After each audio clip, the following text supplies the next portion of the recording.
Welcome everyone to another exciting webinar session hosted by British Business Group Delhi and team who curated these series in collaboration with Chevening Alumni India, Association of British Scholars, Confederation of British Industries, and UKIBC. My name is Pankaj Malhotra, and as a co-founder, I take an immense pleasure in introducing Astitva, being real in the virtual, to all of you. Welcome again. Astitva is a platform where we collaborated spiritual understanding and cyber wellness with current concerning issues like gender inequality, sustainability, and COVID impact, which is impacting us all. The necessity of this program has awoken from the need to fit in beautifully in the new normal by some visionaries and young leader minds like Dr. Meena Mahajan, Mr. Amit Dubey, Ms. Smita Jaikar, Ms. Kanishtha Dhankar, Mr. Triveni Singh, and Ms. Rika Roy. But before I proceed, I would like to extend our thanks to our dear friend and treasurer with BBG Delhi and Vice President of Chevening Alumni India, Tarun Singhal, for his support and guidance from curation to execution for these Astitva series.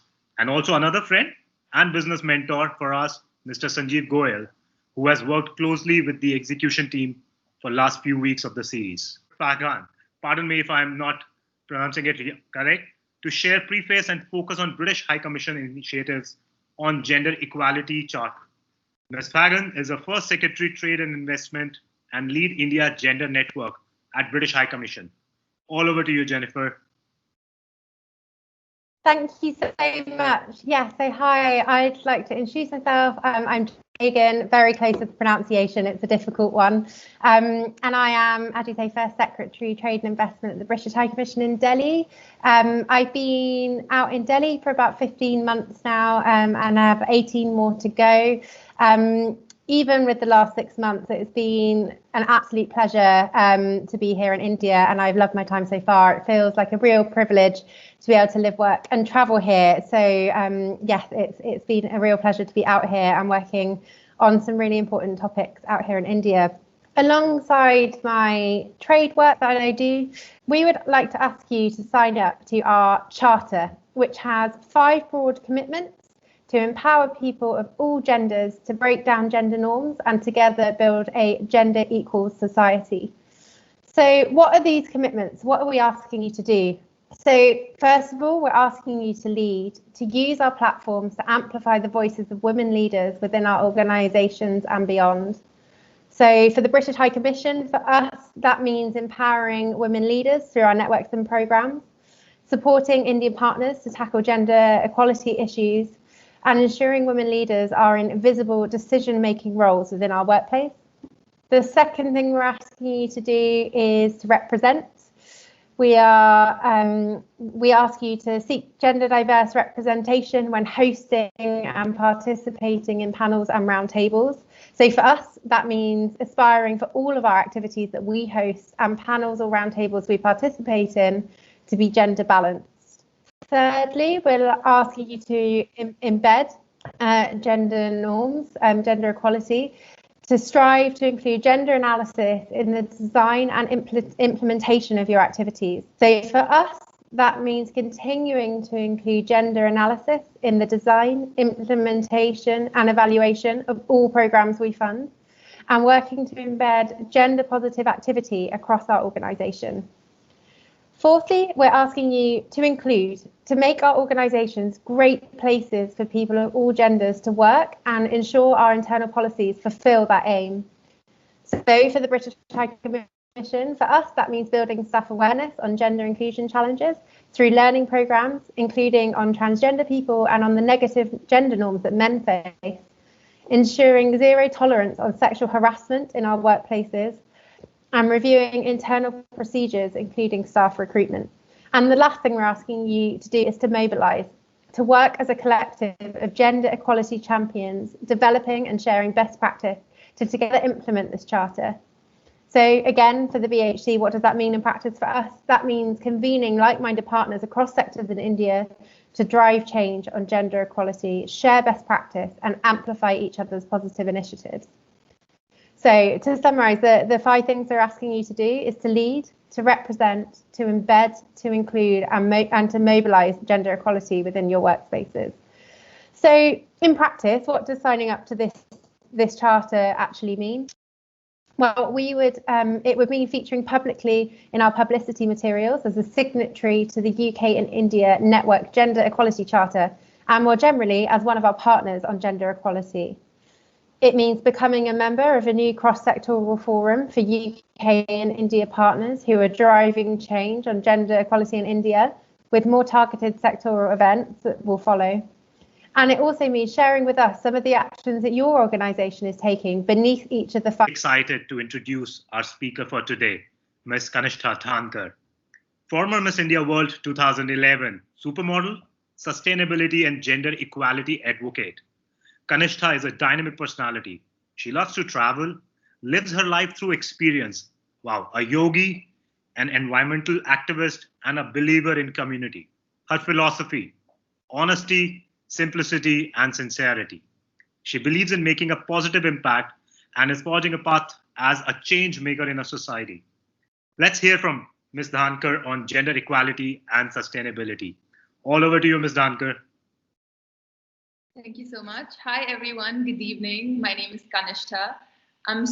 Firstly, I just want to thank all of you for being here on this Friday afternoon, for taking out your time and being here to help us with this cause that's actually so dear to all of us. And as Jen said, this is definitely the first step. And the differences are taught. When a baby is born, I think it's hard to tell the sex of a baby if a baby was covered from the bottom down. So the only thing that sets someone apart from the other is their reproductive organs. What happens after that? What happens after a baby is born?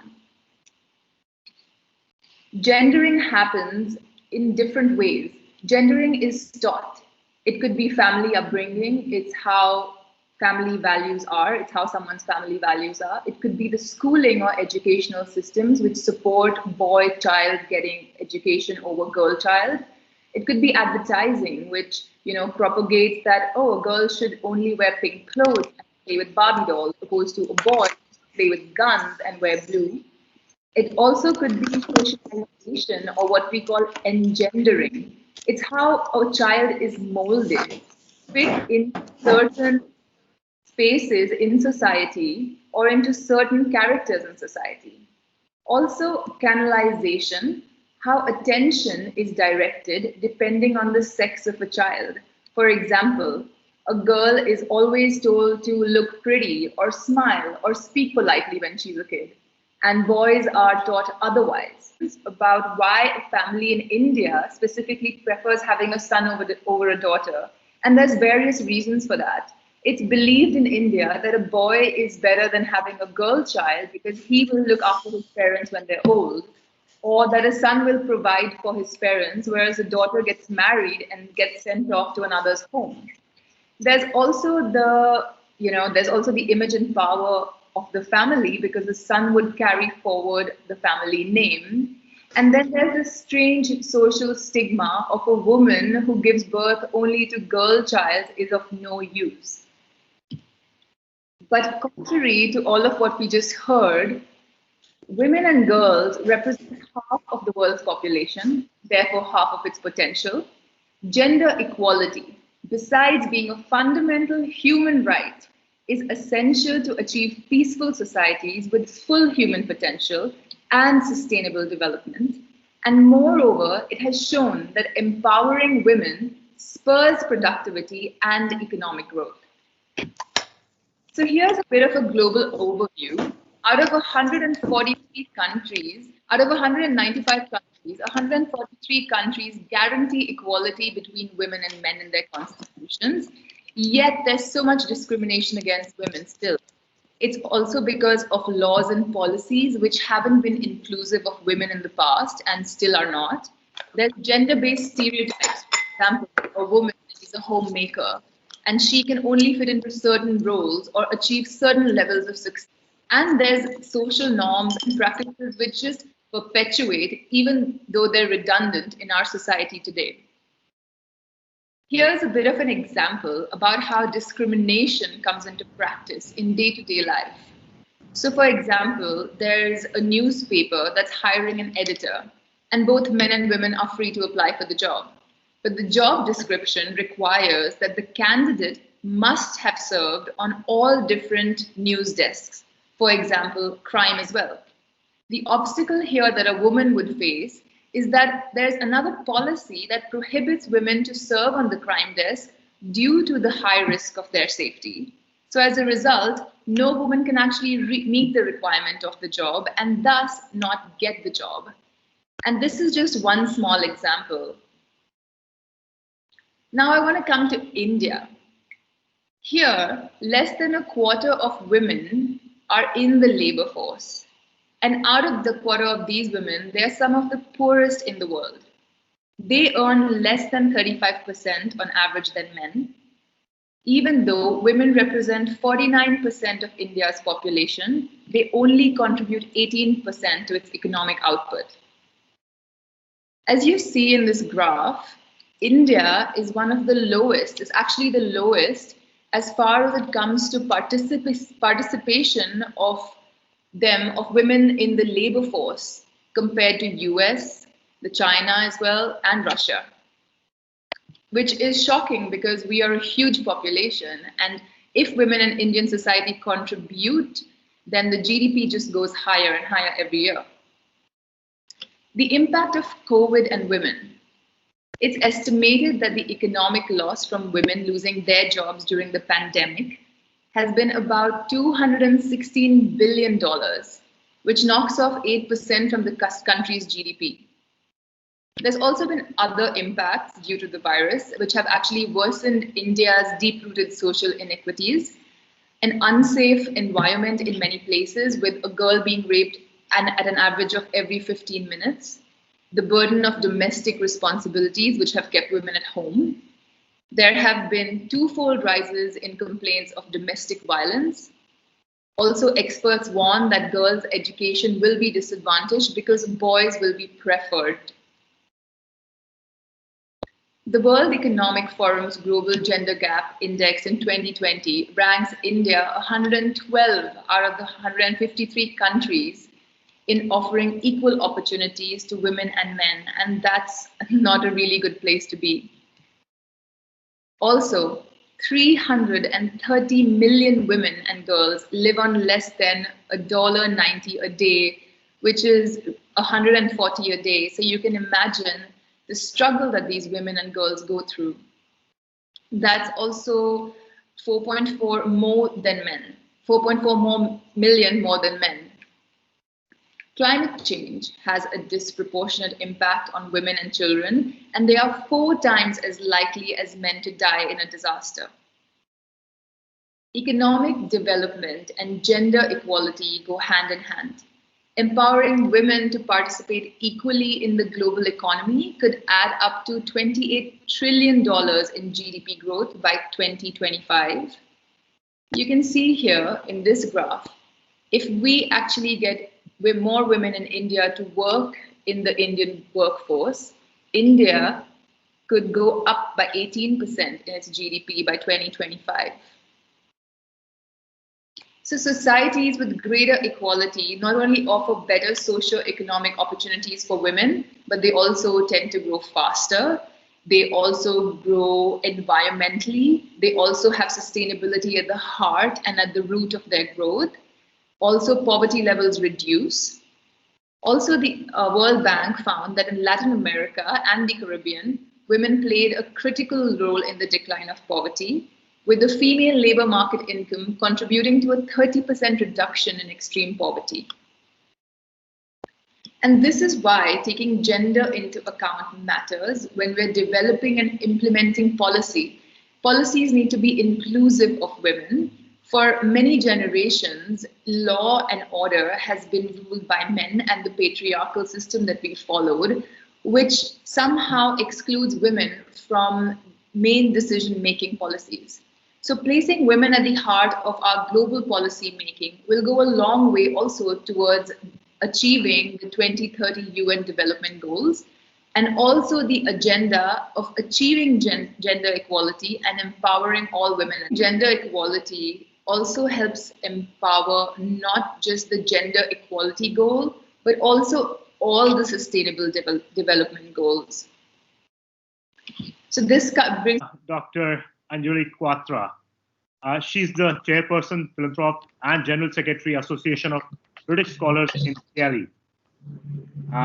Please take it up from here, please. Good evening, everyone. It's my proud privilege to be a part of this very informative and exciting program. To introduce myself, I'm in the field of community-based disaster preparedness and emergency management, and I'm heading this NGO called Philanthrop, where we involve all the stakeholders in their own safety. And the most important part of it is the community itself, and of course, government and private organizations. And here again, the role of women is very important. Rather, the center, all the disaster suffering, and of course, their own role in handling them. Here, as the Secretary, Association of British Scholars. Now, Association of British Scholars is a national forum for the networking and exchange among Indians who have studied or trained in the UK. It's a very old, I would say now, an association which has been working to strengthen the Indo-UK relationship by harnessing resources, expertise, and potential of all the ABS chapters, which they are in the which exist in the all of India. The main aim of ABS is that your relationship with UK does not end with your studies, and in fact, it's a lifetime association. And in ABS, we partner with a British Council and do several events and activities aimed at making networks, helping people to have advantages from each other in their career development, in mentoring, and to all the collaborators. On behalf of ABS, I really thank for such a great series that we are holding, this interactive series. I come from a very cool industry, like the fashion industry. So what inspired you to choose, sustainability and gender equality as a focus area? Well, I do come from a very cool industry, and I think that's been part of my learning and my growth.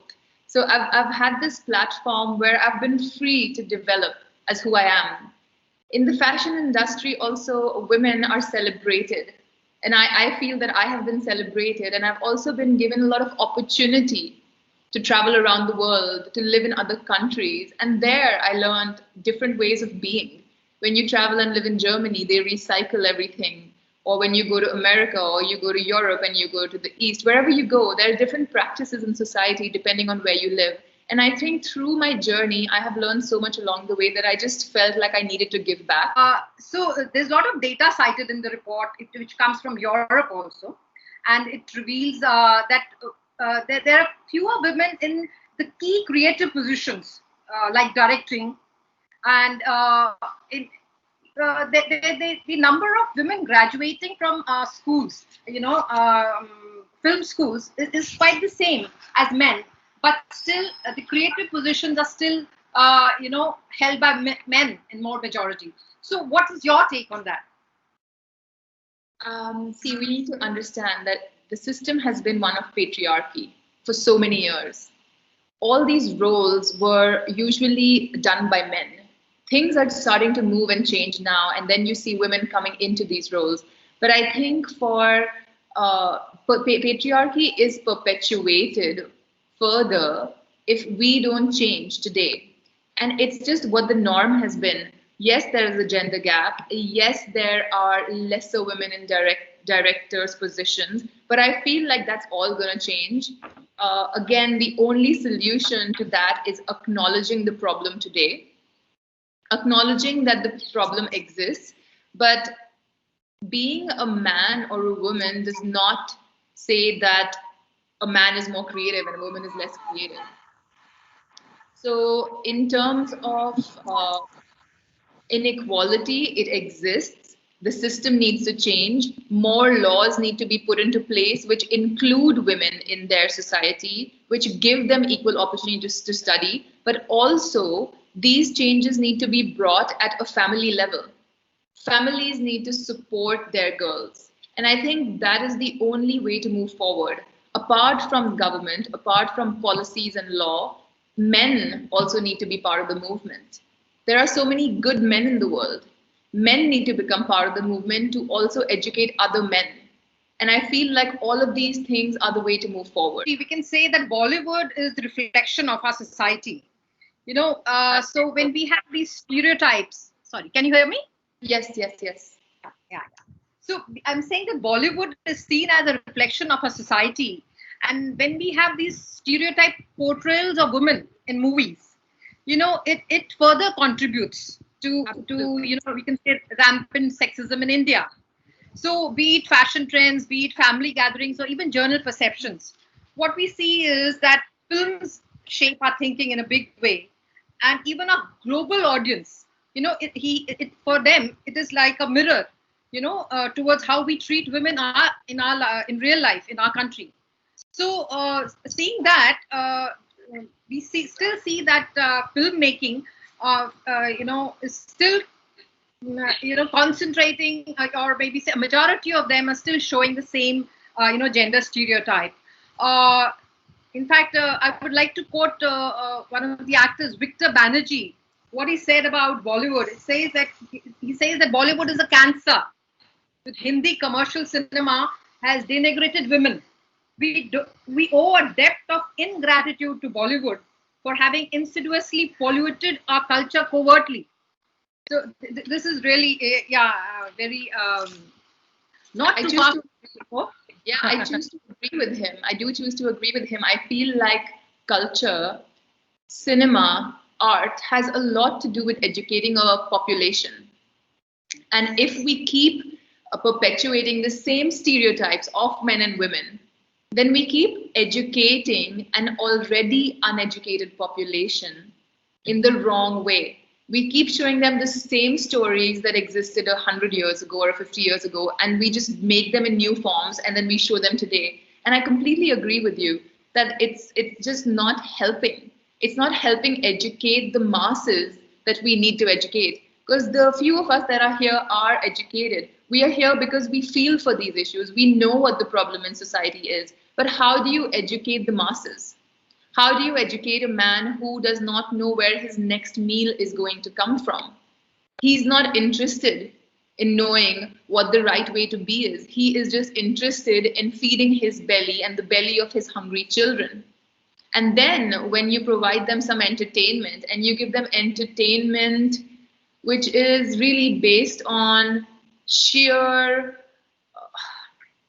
stereotypes and propagating the wrong messages in society, that's what they're going to learn. And I do believe that Bollywood is a massive platform to be able to educate the population. Yeah.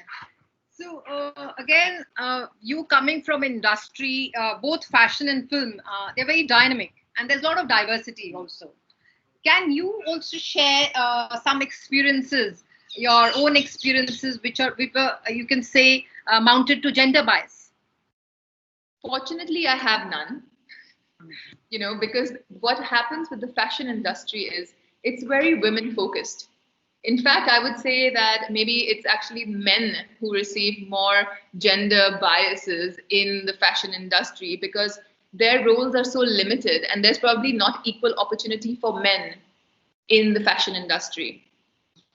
So in terms of gender biases in my profession, I would say there have been none. But yes, growing up in India as a woman, as a young girl, of course, you can't dress a certain way, you can't talk to someone. If you're polite to somebody on the street, he's just going to take the wrong message. There's just been so many different ways that we as women in India have to grow up. Like walking down a street crowd full of men. The other day I was walking back home because I'd gone to buy vegetables with my mask on and everything, of course. But the only people I saw on the streets were men, male workers.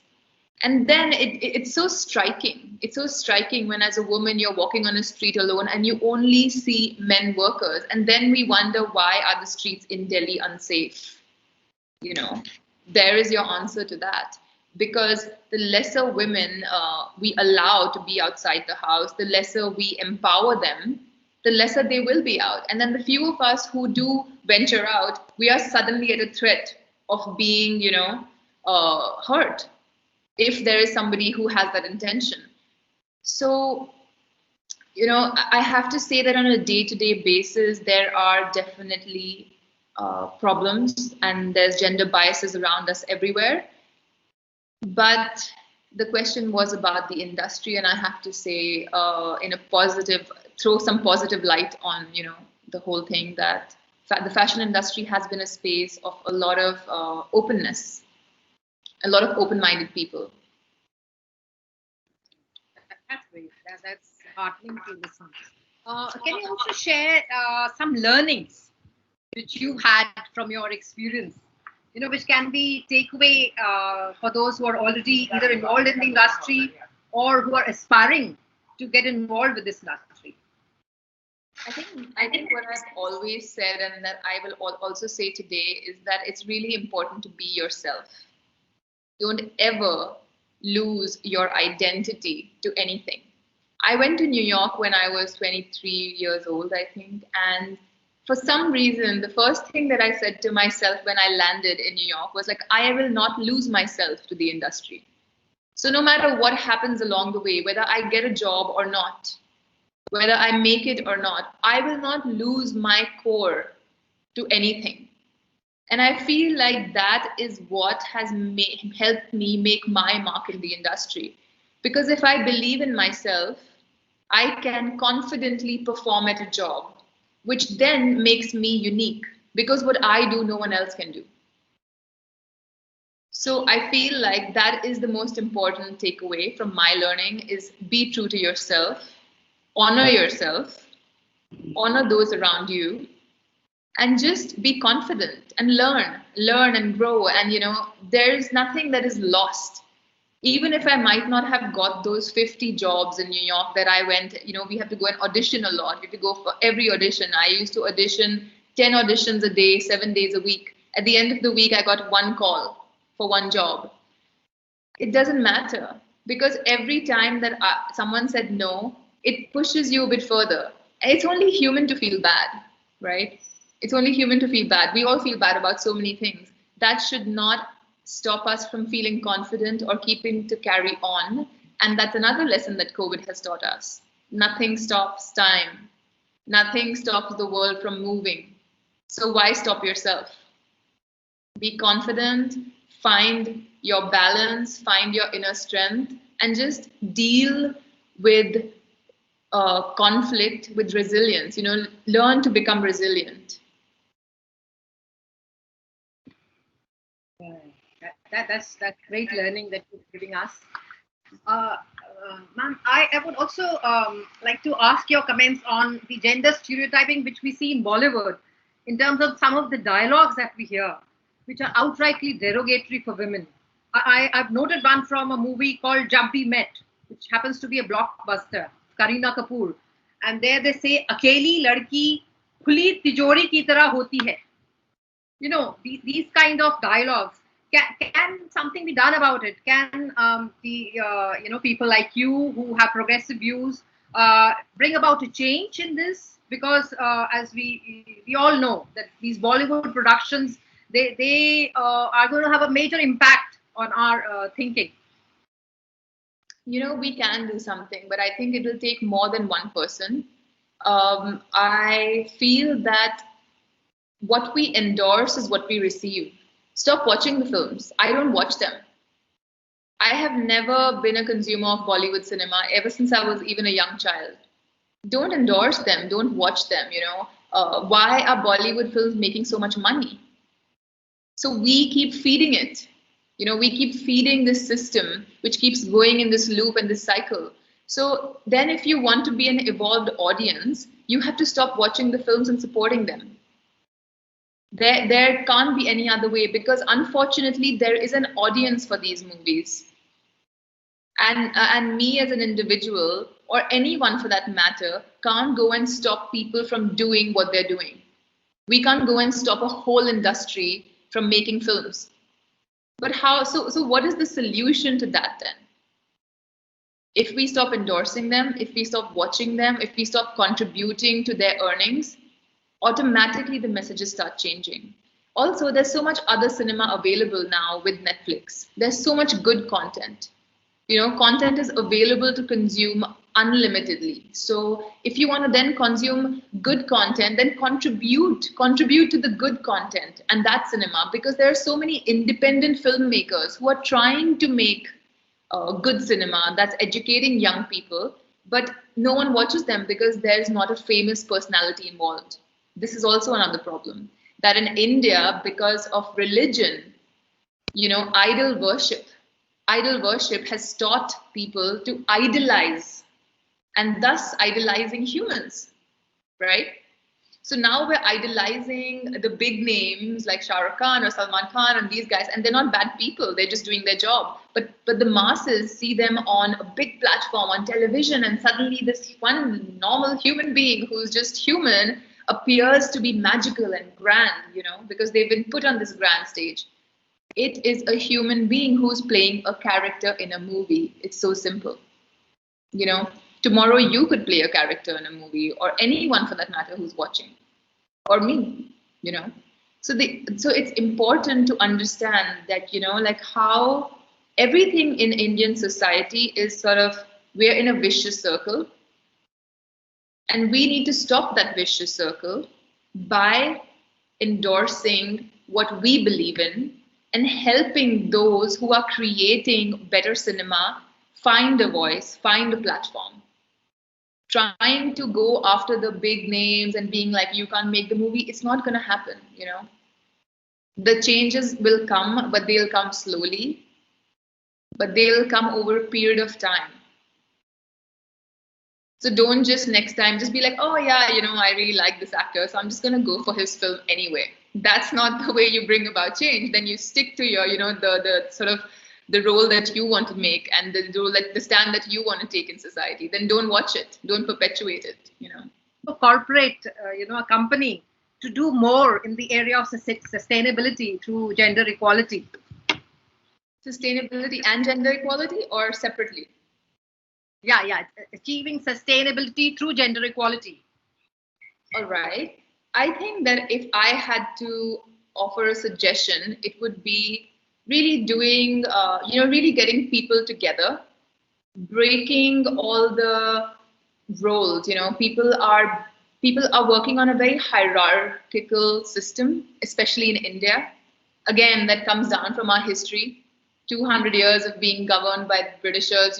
It's just perpetuating again this hierarchical system that it continues. I think it's breaking all these roles and barriers, getting people that work together and sitting everyone down, taking them through a couple of slides, bringing interesting people into the conversation, throwing some facts and figures and being like, okay, if you do this, this is what happens. If you do this is what happens. Opening also dialogue between men and women, not being like women on one side, men on one side. I think the more we do that in India, the more it makes people feel like, oh, the other gender, like I can't be this way around them, or I can't talk this way around a man, or I can't be this way around a woman. It's like trying to break, trying to forget, trying to uncondition what we have been conditioned to be like today.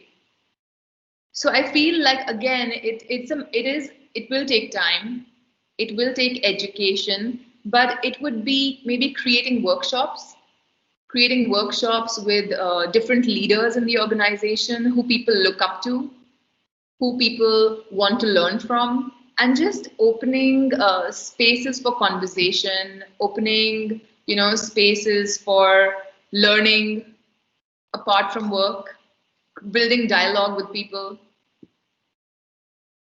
And that's what I would think. I mean, also, if you think about COVID, we've all learned so much. I don't think that any of us thought that people could stop working and the global economy would crash, and we all would have to sit at home for such a long period of time. And yet it happened. It happened, and companies had to relook at the way they do things. But if we could actually do this mindfully, why are we being forced by nature to slow down? Why aren't we being mindful of how we are taking from nature, how we are using the limited resources we have on this planet? Why weren't we able to put a pause before such a big pandemic arrived, right? And that those were the questions that were happening in my head before the pandemic. Why do companies not put a sustainable approach into the way they function? Okay, that's because all their systems are in place. Today, I can't stop my production as company XYZ because all my systems will fall. All my people will suffer. My profits, will suffer. I can't have that happen. But what did COVID do? It proved that it is possible.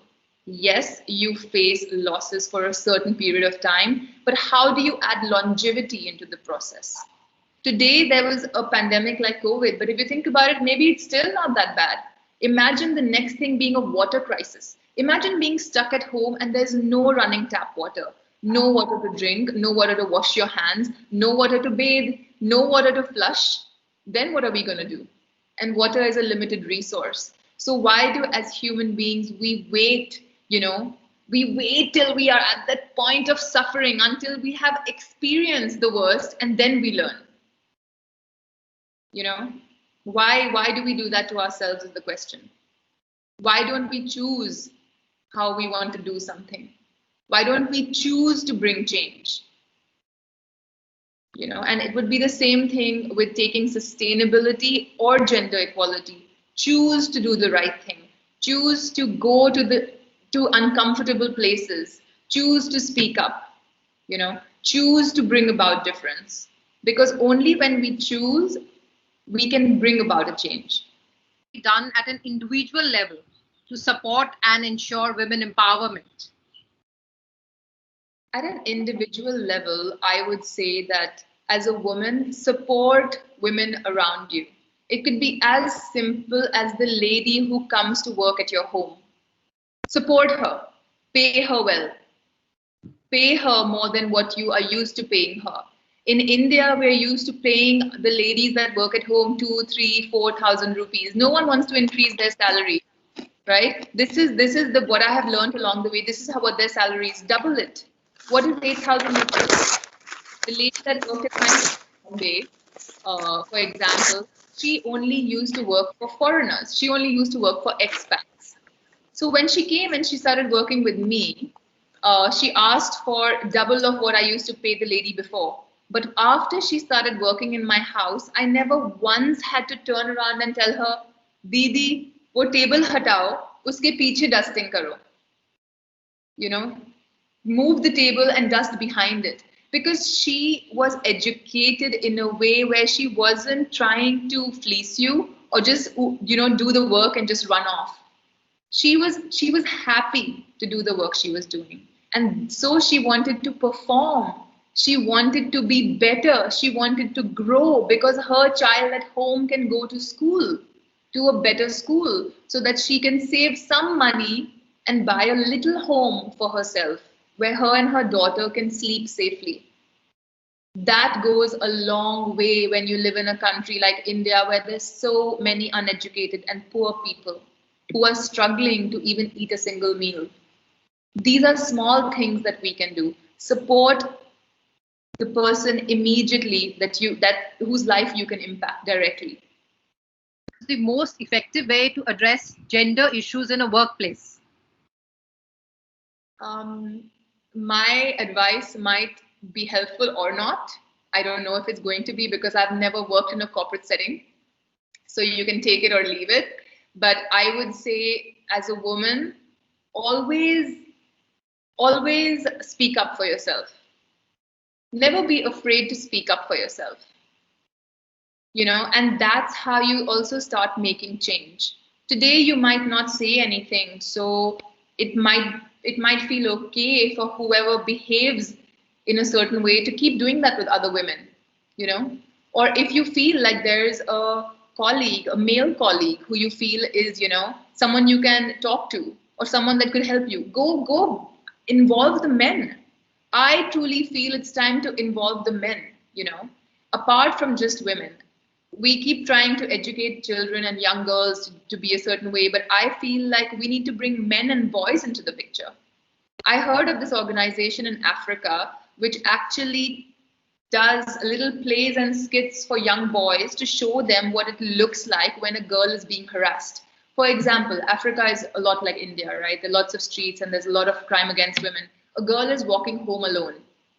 There are 5 boys on the street. Suddenly, we all don't know what happens to these boys, because the moment they see a girl, they start whistling, they start eve teasing, blah, blah, blah, blah, blah. So they kind of imitate this scenario to show these boys, because they're young. Boys are also innocent when they're 14, 15. They don't know what's going on. They might just be like, oh, these boys are just playing around, they're fooling around.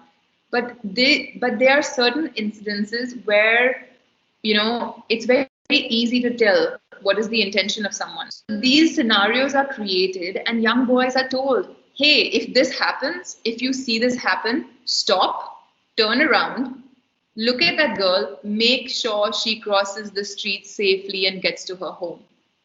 It's so simple,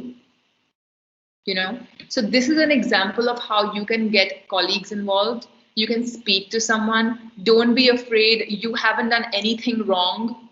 I think that's what a lot of women suffer from, a lot of guilt. Oh my God, did I do something? Will I lose my job? Will something happen? I feel humiliated. I can't share this with anyone because it's such an embarrassing thing. There are so many feelings that are involved in this process. Address them. Courage, have the courage. Is the country head, Confederation of British Industry, managing country operations of a global trade organization with specializing in leading business policy advocacy through engagement.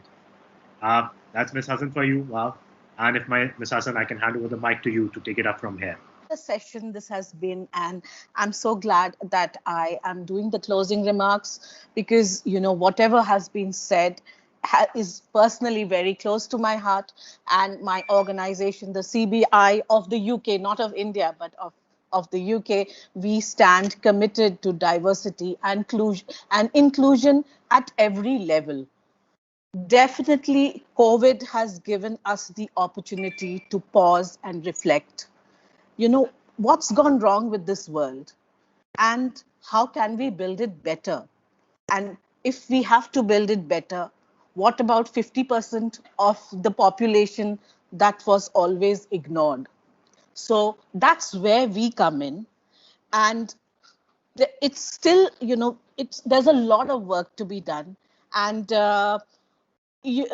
when Kanishta started her presentation about the data about, women losing jobs and 8% of the GDP being lopped off, about only 25% women being part of the labor force. These trends are not only disturbing, but they are also heartbreaking. And each of us, with the empathy in our heart, have to see and feel really, wonder what have we done wrong so far. So it's now time to take back control. And also there is this glaring statistic about India being the most dangerous country for women. All kinds of things happen here, whether it's rapes or domestic violence or sexual harassment. The Me Too campaign is just a flash in the pan. We need to do more. We have to change. And I completely agree with Kanishta when she says women must uplift women, and also we need to get the men into the conversation. These two things are actually, that's where we start. And like Mother Teresa said, give till it hurts. So women, powerful women, should be lifting other women. It's not a competition anymore. It is the men who make the women compete with each other, and more often than not, because women are powerless, they fall into that trap. But it's time to take back control, and it's time to collaborate, not compete. So with this, with these few thoughts, which are really serious and which actually affect everybody's future, I would like to also mention that I am the founder convener of the first ever UK India Women's Leadership Network, where we strive to create future workplaces without glass ceilings. So it's not a fight. You don't have to shatter the glass ceiling each time. Why can't organizations be built without glass ceilings? Which you don't need women, they have to grow naturally into those roles. Why should they have to fight for it? It's an entitlement which both men and women have on the basis of merit. So with these words, I'd like to thank the Association of British Scholars, the Chevening Alumni, the UK India Business Council, the British Business Group, Mr. Kalyan Bose. Thank you for giving the opportunity to have this thought-provoking session, and Astitva, Epic India.